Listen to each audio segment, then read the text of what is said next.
Hello my dear friends, তোমরা সবাই কেমন আছো? আশা করি খুব ভালো আছো। আমিও তোমাদের ভালোবাসায় খুব ভালো আছি। তো অনেক দিন পরে আবার তোমাদের সঙ্গে ভয়েস ভিডিও দিচ্ছি। আমি অনেক দিন যাবৎ খুব অসুস্থ থাকার কারণে তোমাদের সঙ্গে কোনো ভিডিওই শেয়ার করতে পারিনি, তার জন্যে খুবই দুঃখিত। এখন থেকে চেষ্টা করব রোজ ভিডিও দেওয়ার। আমার এই ছোট্ট ছোট্ট ভ্লগ ভিডিও তোমাদের কেমন লাগে সেটা অবশ্যই কমেন্ট করে জানিও।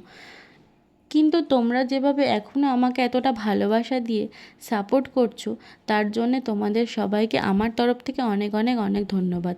আমি ভেবেছিলাম হয়তো এতদিন ভিডিও না দেওয়ার কারণে তোমরা হয়তো সবাই আমাকে ভুলেই গিয়েছো। তো চলো, সকাল সকাল ঘুম থেকে উঠে আমি সোজা চলে গিয়েছিলাম ওয়াশরুমে যাওয়ার পরে তারপরে আমি এসে ব্রাশ করে মুখ হাত পা ধুয়ে নিয়েছিলাম, কারণ সকাল সকাল ওয়াশরুমে না যেতে পারলে আমার শরীরটা প্রচণ্ড খারাপ লাগে।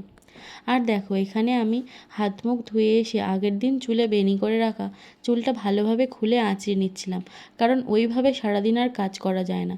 আর তারপরে ওকে ঘুম থেকে ডেকে তুলছিলাম যাতে ও উঠে যায়, কিন্তু এতটাই বাজে যে ঘুম থেকে উঠলোই না, আমি এতবার ডাকার পরেও। তো আমি এখানে ঘরের সমস্ত কাজকর্ম সেরে স্নান টান করে সোজা নিচে চলে এসেছিলাম।